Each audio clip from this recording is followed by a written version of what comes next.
વાતો પણ વધારે અને મજા પણ વધારે. કેમ છો બધા? હું છું આપનો વ્લોગર નયન રાઠોડ.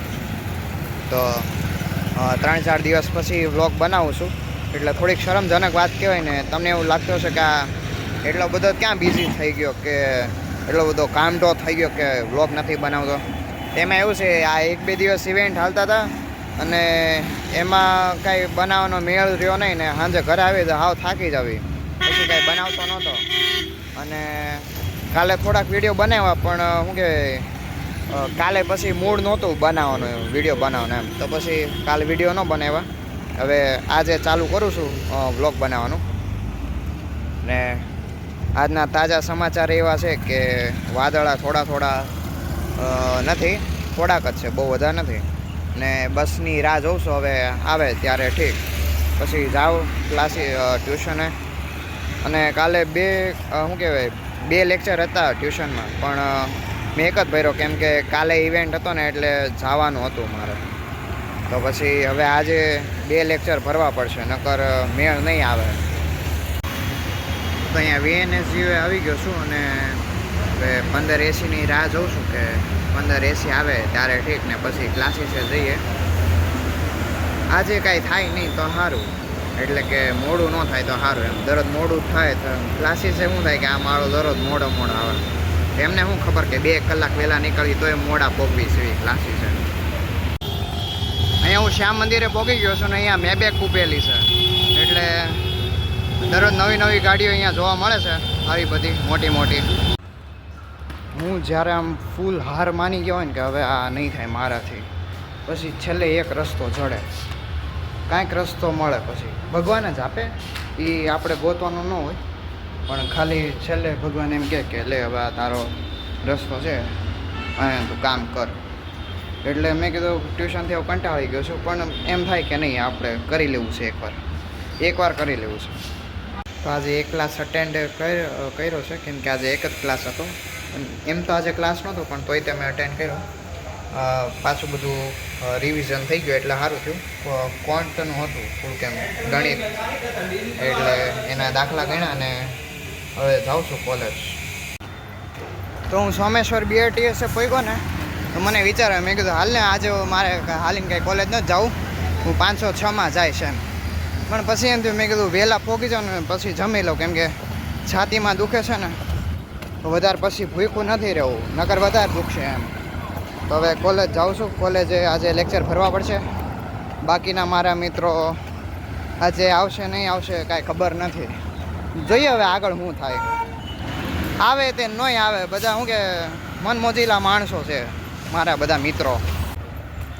જે દિવસે સવારમાં એવું લાગતું હોય ને કે શું કે મારો મૂડ બહુ સારો છે, આજે તો મજા આવી જવાની છે, એ જ દિવસે હું કોલેજ લેટ પહોંચું, ટ્યુશન લેટ પહોંચું, પછી લેક્ચર અટેન્ડ કરવામાં કંટાળો આવે. એવું દિવસે આવું બધું બહુ થાય. ને સવારમાં તેમ એકદમ ખરાબ મૂડમાં હોય ને, એટલે કે ન્યુટ્રલમાં હોય કે આજે કાંઈ કરવાનું મન નથી, ત્યારે બધું ટાઈમસર થાય. એટલે હું જ્યારે એમ વિચારું ને ત્યારે એનાથી ઓપોઝિટ જ થાય. બધા હારે એવું જ થતું હશે, તમારે હારે એવું જ થાય કે જ્યારે એમ વિચારો કે નહીં આજે આટલો ગોલ કરવો છે, એટલો ગોલ ન થાય, ને જ્યારે એમ મન હોય ને યાર આજે કાંઈ કામ કરવાનું મન નથી, એ દિવસે જ ઝાઝા કસ્ટમર આવે.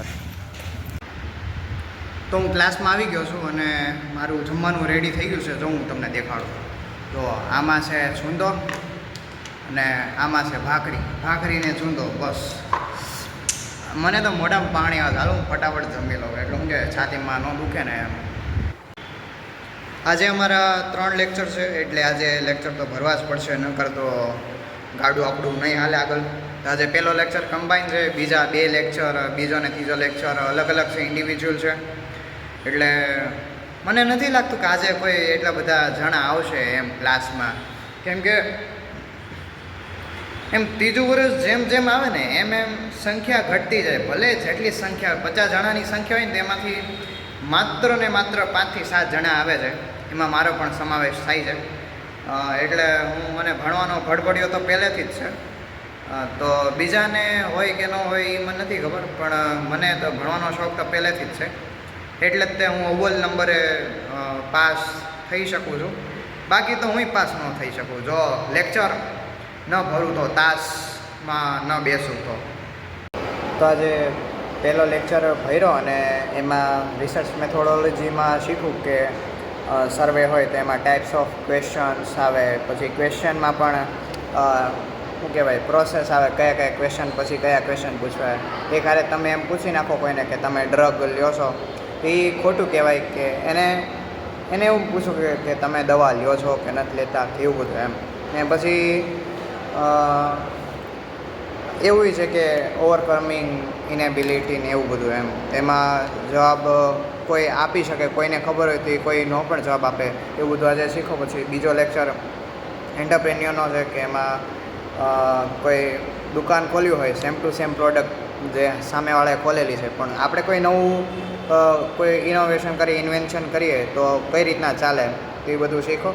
અને હવે ત્રીજો lecture AI tool in digital marketing હશે, કાં તો IT tools in digital marketing હશે, બેમાંથી એક હશે. પણ સર તો એક જ આવવાના છે, એટલે પછી થોડુંક એવું ભણી લેવી એમ. સરને કહીશ કે વહેલા છોડી દો. તો ત્રીજો લેક્ચર પતી ગયો છે અને હવે હું ઘરે જાઉં છું. ત્રીજા લેક્ચરમાં તો મૂળ તો શું કહેવાય AIનું શીખવાડ્યું અને બીજું તો એક્સેલ શીટમાં પાઈ ચાર્ટ ને એવું બધું શીખવાડ્યું. અને હા, જે પણ ડિજિટલ માર્કેટિંગમાં ભણે છે વિદ્યાર્થીઓ, એમને જો ઓલું ન મળ્યું હોય શું કહેવાય સિલેબસ, તો સિલેબસ આવી ગયો છે.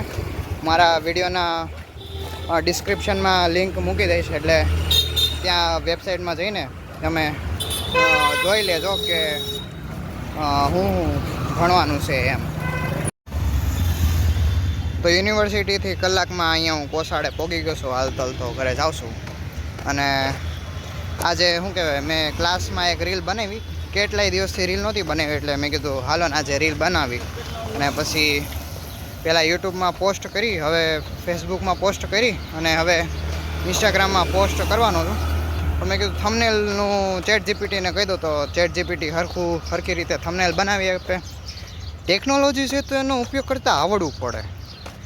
કાલે જ તે સરે એમને કીધું કે તમારું જે ઇમેજિનેશન છે ને એ તમારી પાસે રાખો, કામ ચેટ જીપીટી પાસે કરાવો. પણ લોકો ઇમેજિનેશન જ તે ચેટ જીપીટીને આપી દેશે, તો પછી કે આમ સરખું નથી થતું. પણ જો તમે તે સરખી રીતના પ્રોમ્પ્ટ નાખશો, તમે તમારું ઇમેજિનેશન એને કહેશો તો એ પ્રમાણે કામ કરશે. બાકી ચેટ જીપીટીમાં જે શબ્દ છે એ ફેરફાર કરવામાં સરખું નથી હાલતું. ઘણી બીજા બધા તે AI ટૂલ છે, IT ટૂલ્સ છે, એમાં તમે કરી શકો એમ. ઇન્સ્ટાગ્રામમાં રીલ તો પોસ્ટ કરી નાખી છે, હવે જોઉં કે કેટલા વ્યૂઝ આવે. યુટ્યુબમાં તો 234 જેટલા આવી ગયા છે, હવા 200. ફેસબુકની નથી ખબર. બસ એક મિનિટ આવતા વેત તે નાસ્તો આવી ગયો છે આપણો, સમોસા અને વડાપાઉં. તો તમને એવું લાગતું છે કે આને દાઢ કઢાવી તોય આવું ખાય છે તો એને નડશે નહીં? એ તો હવે સાઈડમાં એક દાઢ કઢાવી, બે દાઢ થોડી કઢાવી, એટલે સાઈડમાં તો ખાઈ શકાય ને. એટલે એક વડાપાઉં અને 2 સમોસા. તો આજે મને ડીમાર્ટ જવાનો વિચાર હતો, પણ મેં કીધું હું થાકી ગયો છું ને મમ્મીને થોડુંક કામ હતું ડીમાર્ટમાં, પણ મેં કીધું નથી જવું, કાલે 2-3 દિવસ પછી જશું, અત્યારે નથી જવું. અને બીજું કાંઈ નહીં, હું પિક્ચર જોઉં છું શું કહેવાય પ્રેક્ટિસ કરવાને બદલે. કેમ કે પણ હજી જેમ જેમ આગળ બધું થતું જશે એમ એમ પ્રેક્ટિસ કરતો જઈશ. અત્યારે કાંઈ પ્રેક્ટિસ કરવી નથી. આજે એમ તો ક્લાસ નહોતા, પણ તોય તે હું ગયો હતો. કેમ કે એમાં એવું છે અઠવાડિયામાં 3 જ દિવસ ક્લાસ હોય, પણ મેં કીધું દરરોજ ક્લાસ ભરું, દરરોજ ક્લાસ અટેન્ડ કરું ને દરરોજ કાંઈક નવું શીખવા મળે, એટલે પછી જાઉં છું. મેં કીધું રજા પાડવી નથી. તો સારું હાલો હું પિક્ચર જાઉં, પછી આપણે આગળ બ્લોગ બનાવું. તો પછી કાંઈ શું કહેવાય સાંજે જમ્યો નથી, કેમ કે વડાપાઉં ને સમોસું ખાઈ લીધું છે, એટલે કાંઈ ભૂખ નથી. ભાઈ સામું હું જો સામું નહીં જવાનું બરાબર. તો વડાપાઉં ને સમોસા ખાઈ લીધા છે, એટલે પછી કાંઈ ભૂખ નહોતી ને એટલે કાંઈ જમ્યો નથી. તો સારું હાલો આજનો બ્લોગ થાય છે પૂરો. સૌને રામ રામ, જય શ્રી કૃષ્ણ, જય સ્વામિનારાયણ.